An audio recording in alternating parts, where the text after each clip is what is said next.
Briefing के पश्चात तत्पश्चात ये जो रेगुलर ब्रीफिंग है मैं अलग से करूंगा। पहले मैं अनुरोध करता हूं आदरणीय मुख्य सचिव से कि जो दो संवाद हुए थे, महिला संवाद और पंचायती राज प्रतिनिधियों के साथ जो बैठक हुई थी, उससे संबंधित घोषणाएं एवं उसके कैबिनेट की मंत्रिपरिषद की स्वीकृति के संबंध में जानकारी देंगे।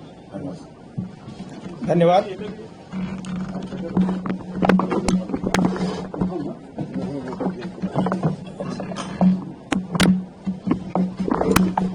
आप अवगत हैं सभी कि 12 जून को माननीय मुख्यमंत्री महोदय ने पंचायती राज संस्थाओं और ग्राम कचहरियों के प्रतिनिधियों के साथ संवाद किया था, जिसमें इन संस्थाओं को और किस प्रकार सशक्त, समृद्ध और सक्षम बनाया जाए, इस पर विस्तार से चर्चा हुई थी। उस क्रम में इन संस्थाओं के प्रतिनिधियों द्वारा जो विषय उठाए गए थे, उस पर कुछ घोषणाएं माननीय मुख्यमंत्री महोदय द्वारा 12 जून को की गई थी। उन घोषणाओं पर आज मंत्रिपरिषद की बैठक में विधिवत विचार करके महत्वपूर्ण निर्णय लिए गए हैं।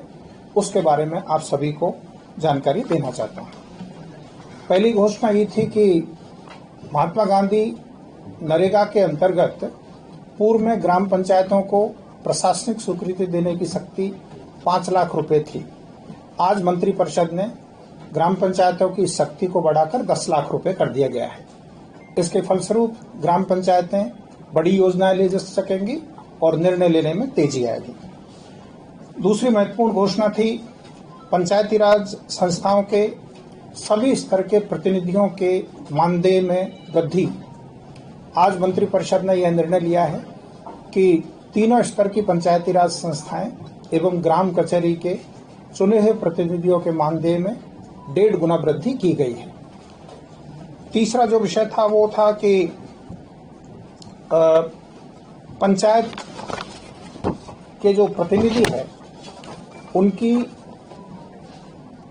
आकस्मिक मृत्यु के मामले में 5 लाख रुपए तक का अनुग्रह अनुदान की व्यवस्था पहले थी। मांग थी कि सामान्य मृत्यु के मामले में भी उनके चुनाव होने से लेकर चुनाव की अवधि समाप्त होने तक की अवधि के लिए उसको भी 5 लाख किया जाए। तो आज मंत्रिपरिषद ने इस आशय का निर्णय लिया है और अब 5 लाख रुपए का अनुग्रह अनुदान देय होगा। इसके अलावा 21 जून को माननीय मुख्यमंत्री ने हमारा जो जीविका संगठन है, उनके प्रतिनिधियों के साथ बैठक की थी, जिसमें सभी 38 जिले के CLF के प्रतिनिधि आए थे। उन्होंने किस प्रकार राज्य सरकार के प्रयास से जीविका संगठन के माध्यम से महिला सशक्तिकरण के काम हो रहे हैं और उसको और किस प्रकार प्रगाढ़ बनाया जाए, इस पर सुझाव आए थे। उन सुझावों के आलोक में घोषणाएं की थी, जिसके संबंध में आज मंत्रिपरिषद ने निर्णय लिया है। आपको यह भी जानकारी होगी कि पिछले लगभग 2 महीने से राज्य के लगभग 70,000 ग्राम संगठनों के स्तर पर महिला संवाद का कार्यक्रम हुआ है, जिसमें लगभग 2 करोड़ महिलाओं ने अपने सुझाव दिए हैं। उन सुझावों का इलेक्ट्रॉनिक डेटाबेस बनाया गया है और उसके आधार पर जो महत्वपूर्ण सुझाव आए हैं वाइड स्प्रेड, उनके आधार पर जो घोषणा की गई थी, उसमें एक ये था कि राज्य में सभी प्रकार की जो सोशल सिक्योरिटी पेंशन है, उनकी वर्तमान में जो दर है वो 400 रुपये प्रति माह है। इसको बढ़ा करके 1100 रुपये प्रति माह किया जाएगा। आज मंत्रिपरिषद ने इसका निर्णय लिया है और आज के इस निर्णय के फलस्वरूप जून माह की जो पेंशन है, जो जुलाई महीने से भुगतान होगी, वो 1100 रुपये की दर पर होगी। इसमें लगभग 1 करोड़ 10 लाख पेंशन भोगी लाभान्वित होंगे और ये दरें तत्काल प्रभाव से जून महीने से लागू हो जाएगी। दूसरी महत्वपूर्ण जो घोषणा थी वो थी कि हमारे जीविका संगठन की जो दीदियां अपने व्यवसाय में लगी हुई है, उनकी व्यावसायिक गतिविधियों में और सहयोग देने के लिए उन्हें बैंक से मिलने वाला जो ऋण है उसकी क्वांटिटी बढ़ाई जाए, साथ ही साथ जो ब्याज की दर है उसमें उनको इंसेंटिव दिया जाए। आपको मैं ये बता दूं कि अब तक का जो प्रावधान है उसमें सेल्फ हेल्प ग्रुप को 3 लाख रुपए तक का जो ऋण है वो 7% के इंटरेस्ट रेट पर मिलता है। लेकिन एक समूह में लगभग 10 सदस्य होती है। अब उनको यदि माइक्रो एंटरप्राइजेज स्थापित करना है तो इस लोन की मात्रा बढ़ाने की आवश्यकता महसूस की गई थी। आज मंत्रिपरिषद ने बहुत ही दूरगामी निर्णय लिया है, जिसमें 3 लाख रुपए की ऋण सीमा को बढ़ा करके 10 लाख रुपए प्रति एसएचजी किया है और 10 लाख रुपए तक का जो ऋण होगा वो इन एसएचजी को 7% ब्याज खुद को देना पड़ेगा, लेकिन बैंक का ब्याज -7%, जो 3% का गैप है वो इंसेंटिव, इंटरेस्ट इंसेंटिव सरकार के द्वारा दिया जाएगा। तो इससे हमारे जो एसएचजीज है 1,35,00,000 सदस्य जिन एसएचजीज में है 10,61,000 एसएचजीज में, उनको अपनी जो आर्थिक गतिविधियां हैं उसको बढ़ाने में बहुत व्यापक सहयोग मिलेगा और आने वाले समय में इनके माध्यम से छोटी छोटी इंडस्ट्री, छोटी छोटी व्यवसाय को बढ़ावा मिलेगा। एक और बहुत महत्वपूर्ण मांग की गई थी महिला प्रतिनिधियों के द्वारा कि ग्राम स्तर पर विवाह कार्यक्रम आयोजित करने के लिए सार्वजनिक स्थान की कमी रहती है। माननीय मुख्यमंत्री जी ने घोषणा की थी कि हम लोग पंचायत स्तर पर विवाह मंडप की योजना पर विचार करेंगे।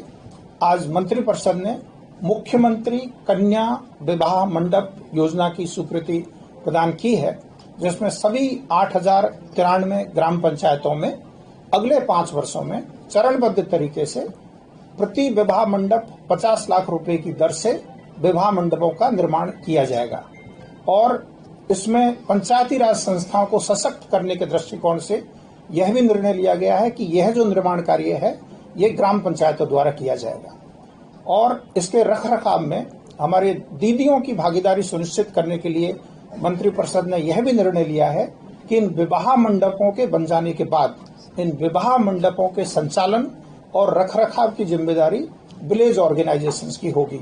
वे ही इसका संचालन करेंगी और वे ही इसकी देखरेख करेंगे।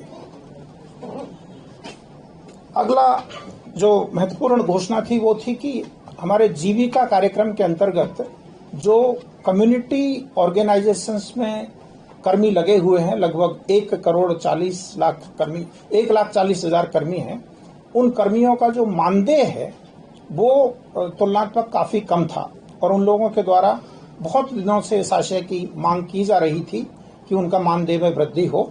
माननीय मुख्यमंत्री जी ने घोषणा की थी कि उनका मानदेय दुगना कर देंगे। आज मंत्रिपरिषद ने इस आशय का निर्णय लिया है कि जीविका के जो हमारे जुड़े हुए कर्मी हैं उन सबका मानदेय 2 गुना हो जाएगा और इसके लिए आज स्वीकृति कर दी गई है। इसमें लगभग 700 करोड़ रुपए की कुल 735 करोड़ रुपए की कुल अतिरिक्त राशि की स्वीकृति आज मंत्रिपरिषद के द्वारा प्रदान की गई है। वो उसमें विभिन्न स्तर के कर्मी हैं, तो हर स्तर के कर्मी का जो मानदेय था वो अलग अलग था, बट ओवरऑल करीब 700 करोड़ रुपए की आवश्यकता पड़ेगी। आपको ये जानकारी होगी कि महिलाओं के द्वारा संचालित दीदी की रसोई राज्य का एक बहुत ही सफल इनिशिएटिव है। सबसे पहले ये स्वास्थ्य विभाग के द्वारा शुरू किया गया था, जिसमें अपने अस्पतालों में रोगियों को अच्छा खाना मिले, पौष्टिक भोजन मिले, इसके लिए दीदियों को दीदी की रसोई संचालित करने की जिम्मेदारी दी थी। कालांतर में राज्य के विभिन्न विभागों में दीदी की रसोई को प्रमोट किया गया। आज यह निर्णय लिया गया है कि प्रखंड स्तर तक के सभी जो सरकारी संस्थान हैं उनमें दीदी की रसोई का संचालन दीदियों के द्वारा किया जाएगा। इसके लिए जगह की व्यवस्था और आवश्यक प्रशासनिक सहयोग सभी विभागों द्वारा दिया जाएगा ताकि राज्य में हर कार्यालय में दीदी की रसोई सफलतापूर्वक चल सके। आज एक और बहुत महत्वपूर्ण निर्णय लिया गया है। आपको यह जानकारी है कि राज्य में जो जाति आधारित गणना हुई थी उसमें लगभग 94 लाख परिवार ऐसे पाए गए थे जिनकी मासिक आय काफी कम थी। सरकार ने उनमें उद्यमिता को विकास करने के लिए मुख्यमंत्री बिहार लघु उद्यमी योजना चालू की थी उद्योग विभाग के माध्यम से, जिसमें निर्णय लिया गया था कि इन परिवारों को 2 लाख रुपए प्रति परिवार की दर से चरणबद्ध तरीके से आच्छादन किया जाएगा। महिला संवाद के क्रम में ये मांग हुई कि साहब इसमें बहुत समय लगता है, इसलिए इनको यथासंभव जल्दी किया जाए। तो सरकार ने यह सुनिश्चित करने के लिए कि इन सभी परिवारों को जल्दी से जल्दी इस योजना में आच्छादन किया जाए, आज मंत्रिपरिषद ने निर्णय लिया है कि निर्धन परिवारों की महिलाओं को उद्यमी के रूप में स्थापित करने के लिए एक कार्यक्रम बनाया जाए, जिसके लिए एक समिति गठित की गई है विकास आयुक्त बिहार की अध्यक्षता में, जिसमें अपर मुख्य सचिव उद्योग विभाग, प्रधान सचिव वित्त विभाग एवं सचिव ग्रामीण विकास विभाग सदस्य हैं और मुख्य कार्यपालक पदाधिकारी बिहार ग्रामीण जीविकोपार्जन प्रोत्साहन समिति उसके सदस्य सचिव हैं। यह समिति यह विचार करेगी कि इन 94 लाख गरीब परिवारों को किस प्रकार तीव्रतम गति से लाभान्वित किया जाए और उसके मापदंड और पैरामीटर यह समिति निर्धारित करेगी। तो ये 3 प्रसंग थे जो मूल रूप से पंचायती राज संस्थाओं का संवाद और महिला संवाद से डिस्कशन के आलोक में आगे उत्पन्न हुए थे। तो इस पर आज मंत्रिपरिषद ने जितनी भी घोषणाएं माननीय मुख्यमंत्री महोदय ने की थी, उन सभी घोषणाओं की आज स्वीकृति प्रदान कर दी है। तो इस विशिष्ट जानकारी के लिए मैं और विकास आयुक्त आपके समक्ष उपस्थित हुए हैं और जो अन्य सभी विषय है, एजेंडा आइटम्स, उस पर मैं विकास आयुक्त से अनुरोध करूंगा कि वे इसमें थोड़ा और ऐड करें। धन्यवाद। एक बहुत ही महत्वपूर्ण योजना जो आज स्वीकृत हुई है, जैसा कि आप जानते हैं, दीदी की रसोई स्वास्थ्य विभाग में सभी मेडिकल कॉलेज अस्पताल में, सभी जिला अस्पताल में, सभी अनुमंडल अस्पताल में संचालित हैं। तो आज हम लोगों ने एक निर्णय कैबिनेट से स्वीकृत कराया गया है कि हमारे प्रथम चरण में सभी मेडिकल कॉलेज अस्पताल में जो खाना दीदी की रसोई में मिलता है, सामान्यतः वो 50-60 रुपए का मिलता है और बगल में जो सचिवालय में भी दीदी की रसोई है वो लगभग वही कॉस्ट है, तो वो जारी रहेगा। उसके अलावा 20 रुपए प्रति थाल मेडिकल कॉलेज अस्पताल में 1 जुलाई से संचालित किया जा रहा है और यह दीदी की रसोई में काउंटर स्टार्ट किया जाएगा 1 जुलाई से, जहां भोजन जो परिजन हैं, जो वैसे लोग हैं या कोई भी अगर 20 रुपए का थाल खाना चाहेंगे, वो प्रथम चरण में 1 जुलाई से सभी मेडिकल कॉलेज अस्पताल में और इसके बाद चरणबद्ध हम लोग अन्य अस्पताल में लागू करें। धन्यवाद। धन्यवाद सर। अब 5 मिनट ब्रेक के बाद हम लोग द्वितीय चरण जो रेगुलर मीटिंग में धन्यवाद सर। Thank you.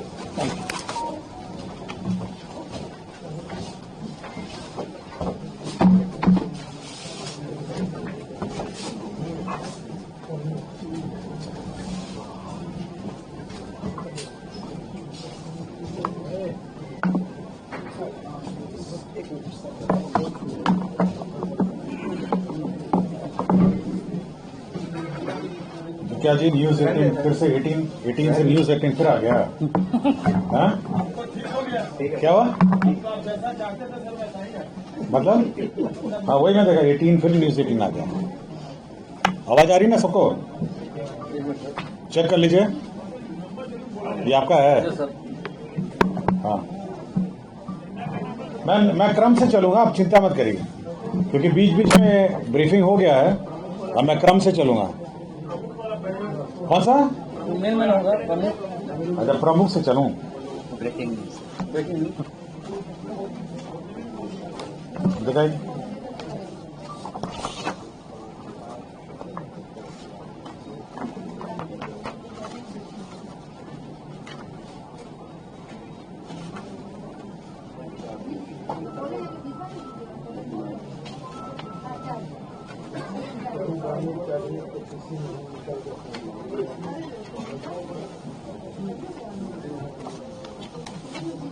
मैं पेंसिल से ही शुरू करता हूँ, ठीक है? 46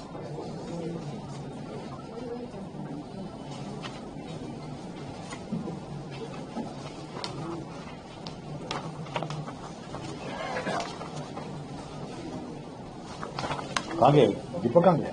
46 46 46 46 46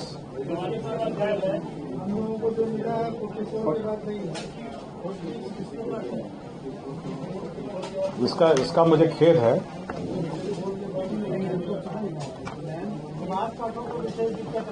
हाँ क्या दीपक जी, आगे पीछे हो गया सब।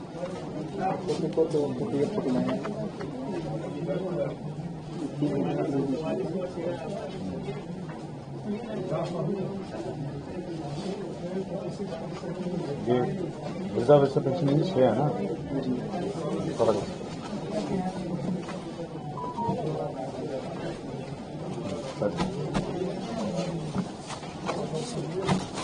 ओल्ड एज पेंशन सिस्टम है।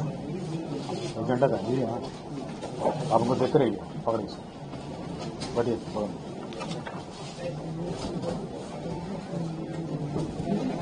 स्टार्ट करें, सबने चेक कर लिया अपना माइक, कर लिया ना? आपका क्या नाम है? अमित है ना? आलोक, आलोक, हाँ। आज ये पाठक जी नहीं है आज भी? हाँ बताइए, लड़ाई करने लगे ठीक है सब, हो गया ना? क्या बोले? अब क्या करें, आज वो सब लोग नहीं महा में ये थे, राष्ट्रपति आए थे ना, उपराष्ट्रपति, इसलिए मुझे चेंज करना पड़ा। नमस्कार। आज मंत्रिपरिषद ने 46 मामलों में निर्णय लिया है, 46। जो सबसे महत्वपूर्ण निर्णय है वह है कि राज्य में जो सामाजिक सुरक्षा पेंशन है उसमें बढ़ोतरी करते हुए सभी कैटेगरी में 1100 रुपए प्रति माह पेंशन जून माह से देने का निर्णय लिया। सभी कैटेगरी में जो भी कैटेगरीज हैं सभी में परिवर्तित करते हुए, कुछ में 400 है, कुछ में 500 था, सभी को परिवर्तित करते हुए 1100 करने का निर्णय लिया है। मैं ये बता देता हूं कौन से पेंशन है। पहला है इंदिरा गांधी राष्ट्रीय वृद्धावस्था पेंशन। इसमें 26,79,753 लोग हैं। इसमें 400 रुपए दिए जाते थे, जिसको बढ़ा के अब 1100 रुपए कर दिया गया है। इंदिरा गांधी राष्ट्रीय वृद्धावस्था पेंशन है, इसमें 6,32,596 लोग थे। इसमें 400 रुपए था, इसको बढ़ा के 1100 रुपए कर दिया है। इंदिरा गांधी राष्ट्रीय निशक्ता पेंशन योजना है, 1,10,581 लोग थे इसमें भी 400 को बढ़ा के 1100 कर दिया गया है। राज्य सरकार की भी अपनी 3 योजनाएं थी। लक्ष्मीबाई सामाजिक सुरक्षा पेंशन योजना 8,64,922 थे, इसमें 400 रुपए को बढ़ा के 1100 कर दिया है। बिहार निशक्ता पेंशन योजना 9,65,269 थे, इसको 400 को बढ़ा के 1100 कर दिया है। मुख्यमंत्री वृद्धजन पेंशन योजना, इसमें कुछ को 400 मिल रहा था, कुछ को 500 मिल रहे थे। ये सबसे बड़ी संख्या थी। 47,235 लोगों को 400 मिलता था और 2,79,415 को 500 मिलता था। इन दोनों को अब 1100 रुपए दिए जाएंगे। कुल मिला के 1,11,22,825 लोगों को अब 1100 रुपए के दर से पेंशन मिलेगा। ये सबसे महत्वपूर्ण ये एजेंडा था, ये मंत्रिपरिषद ने जो निर्णय लिया। इसमें राज्य सरकार को 9,202 करोड़ का अतिरिक्त व्यय दिया जाएगा। दूसरा यह है कि पंचायती राज संस्था 1,11,22,825 कुल संख्या है, 1,11,22,825, और जो अतिरिक्त व्यय होगा, कुल व्यय जो है 14,682 और 9,202 ये है आपका अतिरिक्त व्यय।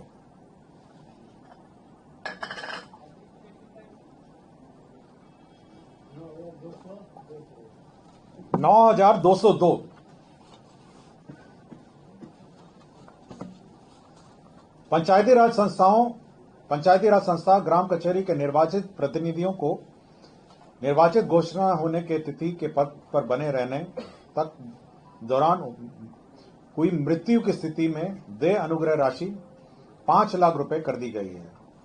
जो भी वह पद में बने रहेंगे, यदि उनकी पद में के दौरान मृत्यु होती है तो 5 लाख रुपए अनुदान दिए जाएंगे।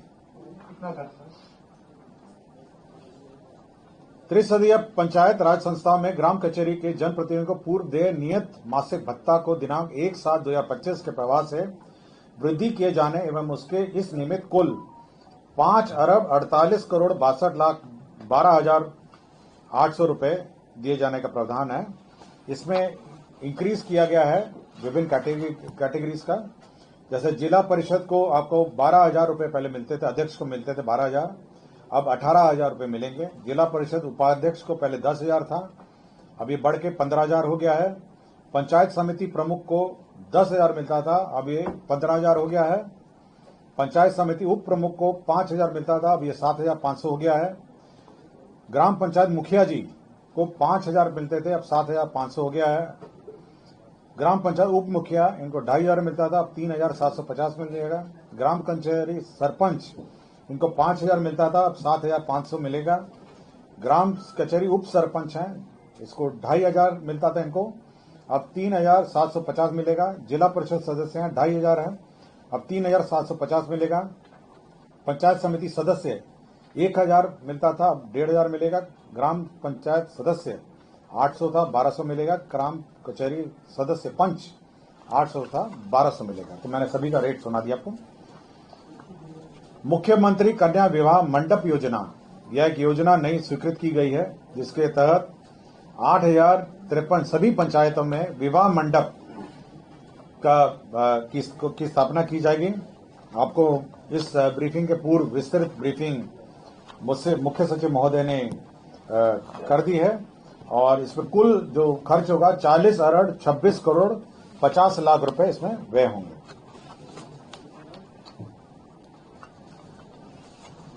परिवहन विभाग ने बहुत महत्वपूर्ण नए बस क्रय के संबंध में निर्णय लिए गए।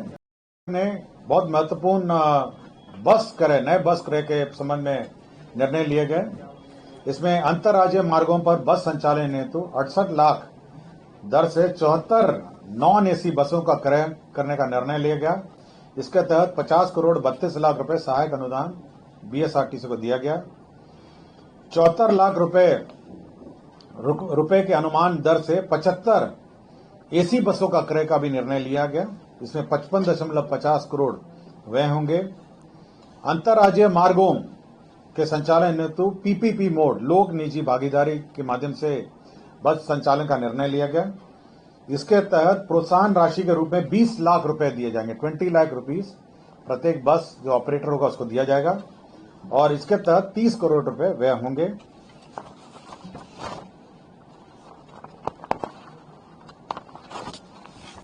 स्वास्थ्य विभाग ने एक महत्वपूर्ण निर्णय लिया है कि जो अब जितने भी महाविद्यालय एवं अस्पताल हैं, वहां जो ओपीडी मरीज हैं, बाह्य रोग और उनके परिजन और परिचर को जीविका द्वारा जो संचालित जीविका दीदी की रसोई संचालित है, उसके माध्यम से 20 रुपए प्रति थाली, सस्ती थाली प्रत्येक सभी महाविद्यालय एवं अस्पतालों में आरंभ की जाएगी, ताकि जो परिजन हैं और उनके जो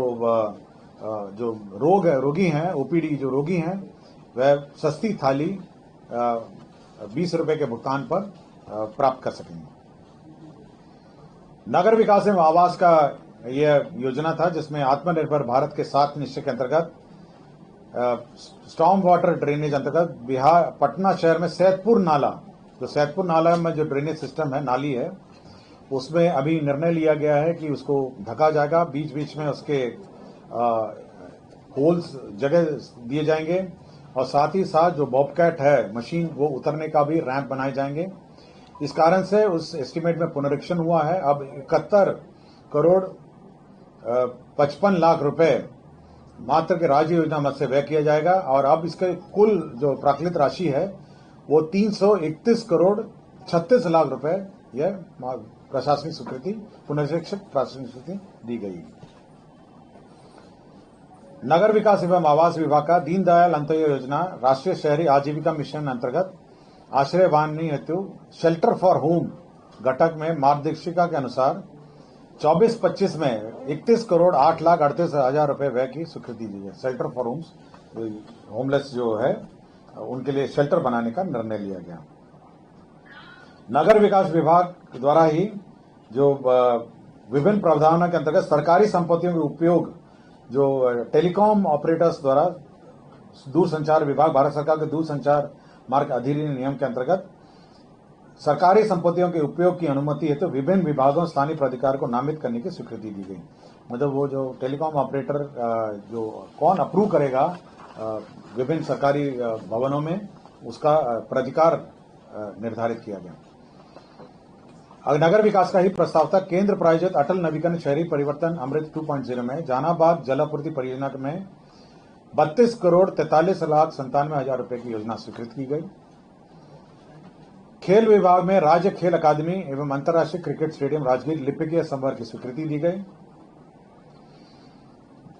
ग्रामीण विकास का वित्तीय वर्ष 2025-26 में प्रधानमंत्री आवास योजना के अंतर्गत मांग संख्या 42 के अंतर्गत 2 अरब 33 करोड़ 31 लाख रुपए कंटिजेंसी फंड से अग्रिम की निकासी हुई।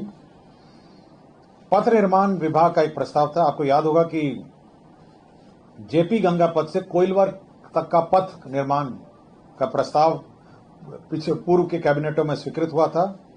पूर्व में यह ईपीसी मोड में स्वीकृत हुआ था। अब इसको परिवर्तित करके हाइब्रिड एन्युटी मॉडल, ये भारत सरकार के संस्थाओं द्वारा भी ये मॉडल अपनाया गया है। हाइब्रिड एन्युटी मॉडल के अंतर्गत अब दीघा, शेरपुर, बीटा, कोइलवर पहुंचपथ के पहुंचपथ तक यह योजना अब ये करीब 35.65 किलोमीटर सड़क है। अब ये हैम मॉडल में यह स्वीकृत किया गया है। वाणिज्य कर का एक महत्वपूर्ण प्रस्ताव था। माल एवं सेवा कर अधिनियम 2017 में बिहार वैट अधिनियम 2005 के अधीन निबंधित एवं सर्वाधिक कर देने वालों करदाता व्यवसायियों को भामाशाह सम्मान से सम्मानित करने का निर्णय लिया गया और इसी की नियमावली स्वीकृत की गई। विधि विभाग के अंतर्गत कैमूर न्याय मंडल अंतर्गत मोहनिया अनुमंडल में अनुमंडलीय व्यवहार न्यायालय निर्माण की स्वीकृति दी गई।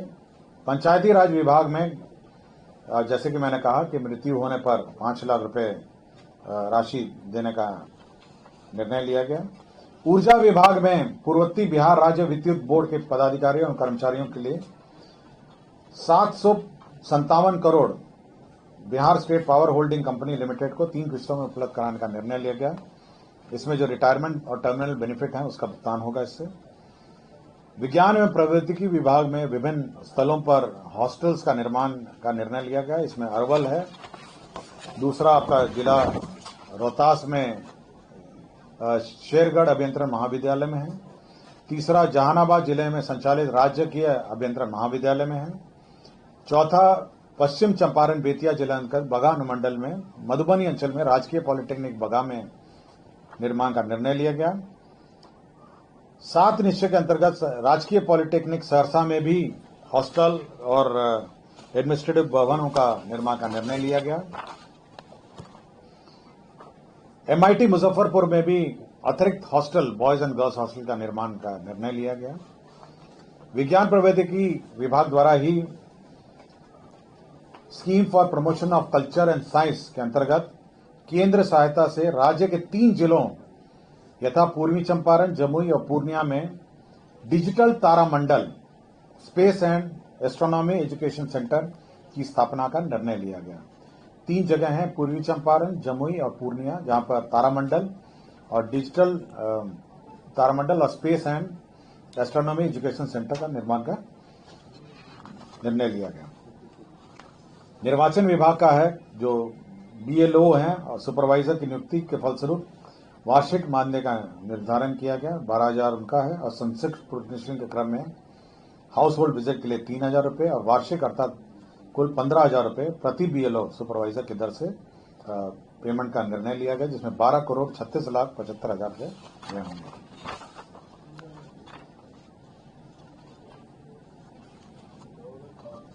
मनरेगा ग्रामीण विकास विभाग का मनरेगा राष्ट्रीय ग्रामीण रोजगार गारंटी योजना में आपको याद होगा कि जो जनप्रतिनिधि त्रिसदीय पंचायतों का बैठक हुआ था, तो उन सभी ने अपना जो एडमिनिस्ट्रेटिव अप्रूवल का लिमिट है उसमें संशोधन करने को कहा। इसी के तहत जो लिमिट है, एडमिनिस्ट्रेटिव अप्रूवल का लिमिट है, उसमें संशोधन करते हुए जो ग्राम पंचायत है अब वो 10 लाख रुपए तक का प्रशासनिक स्वीकृति दे सकेगा। 10 लाख, पहले ये 5 लाख था, अब ग्राम पंचायत 10 लाख तक प्रशासनिक स्वीकृति दे सकेगा।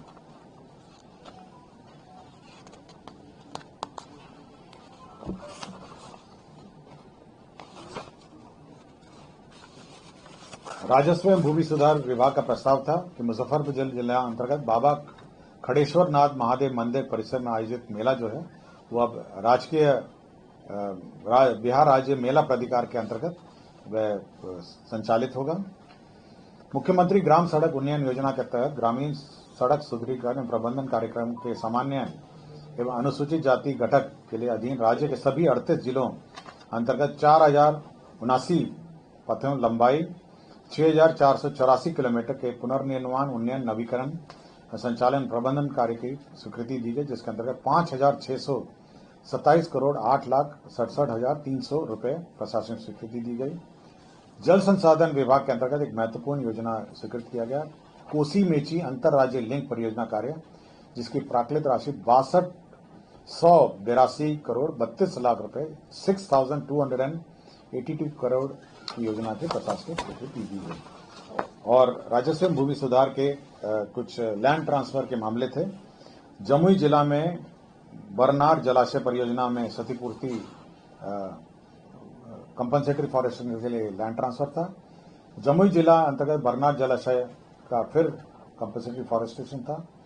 पश्चिम चंपारण अंतर्गत अंचल मधुबनी में पॉलिटेक्निक कॉलेज की स्थापना का जमीन ट्रांसफर था।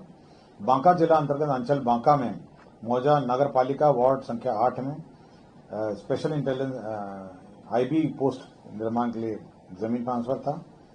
और पूर्णिया जिला अंतर्गत मौजा बरसौनी में अंतर्राज्यीय बस अड्डा के लिए जमीन का स्थानांतरण किया का प्रस्ताव था। तो ये 46 एजेंडे थे जिस पर मंत्रिपरिषद ने स्वीकृति दी है। धन्यवाद। ये ले ब्रेकअप मैडम, ये लीजिए पियारा मैडम, एक मिनट, ये है चार्ट है पेंशन का, क्लियर हो गया ना? लीजिए, एक एक दे रहा हूँ, एक एक करके मैं सब दे दूंगा। जीविका दीदी को जो व्यवसाय के लिए पैसा मिले, 2 मिनट पहले मुझे, और पहले डॉक्यूमेंट किस किस को चाहिए? हाँ, पंचायत वाला चाहिए? खैर अभी बता। ये क्या, ये तो 5 लाख वाला, ये थोड़ा ना मांग रहे। 2 मिनट अभी दे रहा हूँ।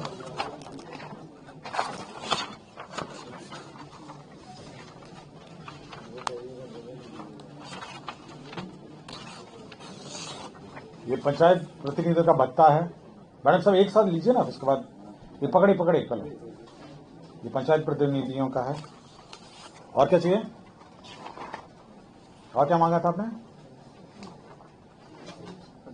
नहीं, एक और मांगा था ना, क्या मांगा था? भत्ता मैंने दे दिया, और हाँ सोशल सेक्रेटरी दे दिया, और अरे पंचायत भत्ता दे दिया ना। और कुछ, और किसी को कुछ चाहिए? हाँ, बाकी आप बताइए। प्रश्न ये था मेरा, चीफ सेक्रेटरी साहब जो ब्रीफिंग कर रहे थे, थोड़ा सा कंफ्यूजन मेरे लेवल पर। हाँ बताइए कि वो एसएचजी को 3 लाख रुपए तक का लोन मिलेगा, जिसमें 7% हाँ लाइए, हाँ अभी बताता हूँ। उसको 3 लाख से बढ़ाकर 10 लाख कर दिया गया। 7% इंटरेस्ट रेट देना है। उसके बाद क्या बता रहे थे कि तो फिर 3% ब्याज कहाँ से आ रहा है? -7% फिर 3% जो ब्याज है।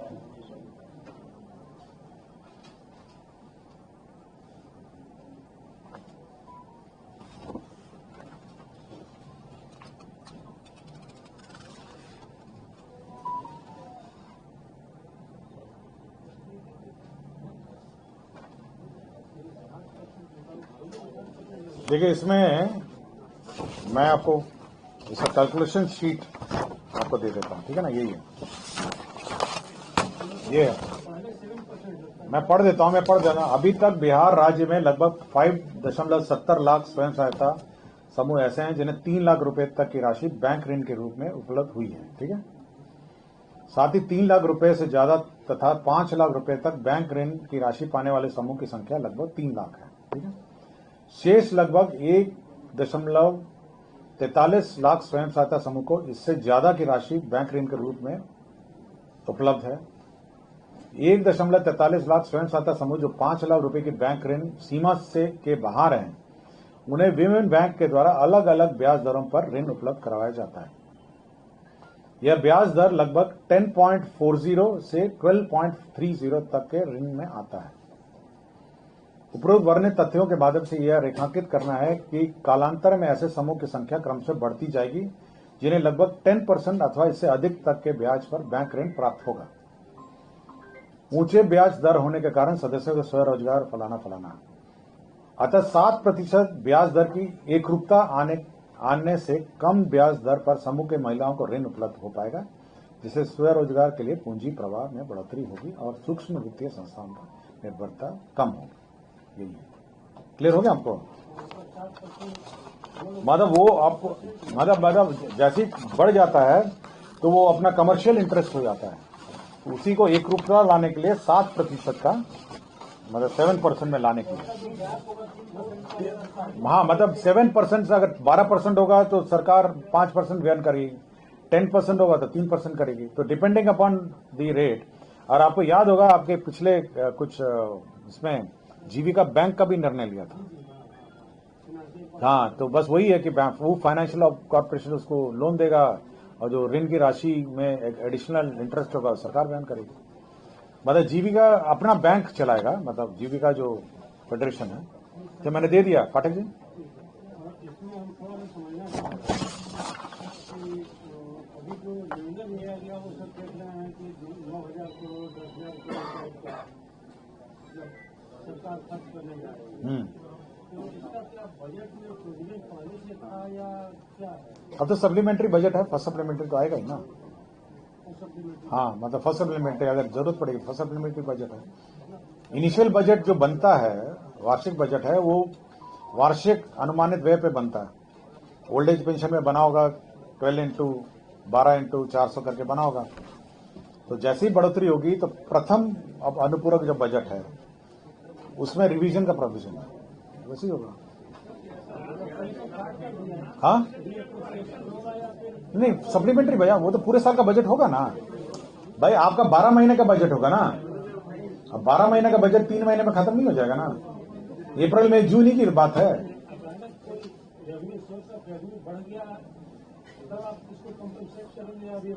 ये अब अर्नब से, ये अनिर्बन से पूछिए। अब आज अनिर्बन का सवाल आप पूछ रहे हैं कि सोर्स ऑफ फंड कहां से आएगा। हम इतना ही पूछ आपको बजट क्या बता रहे हैं कि क्योंकि साल का बजट है 12 भाग में है, तो 3 भाग अगर आप 5 भाग का खर्चा कर देते, 400 मतलब कितना हुआ आपका? 400 को 1100 बनाया है तो मल्टीप्लिकेशन फैक्टर कितना हुआ? 2 पॉइंट कितना 5 नहीं, तो उतना हुआ। तो अगर 4 महीने का बजट मतलब 8 4 5 6 महीने का बजट होगा, 4-5 महीने का, तो अब सप्लीमेंट्री में तो प्रोविजन नहीं है ना फर्स्ट सप्लीमेंट्री। नहीं, वो मैं उस विषय पे मैं जाऊंगा नहीं। मैं केवल आपको जो एक्सपेंडिचर का साइड है कि कैसे एक्सपेंडिचर और बजट एडजस्टमेंट होगा, वो यही है कि आपका सोर्सेज बढ़ेंगे। और कुछ पूछना है? कौन सा?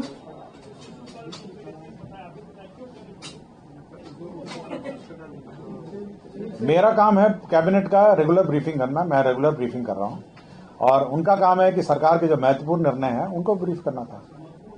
वो महत्वपूर्ण निर्णय था ना, इसीलिए 2 बार आना पड़ा। क्या डाउट है? बहुत अच्छा डाउट आ रहा है आज। सरकार ने सोचा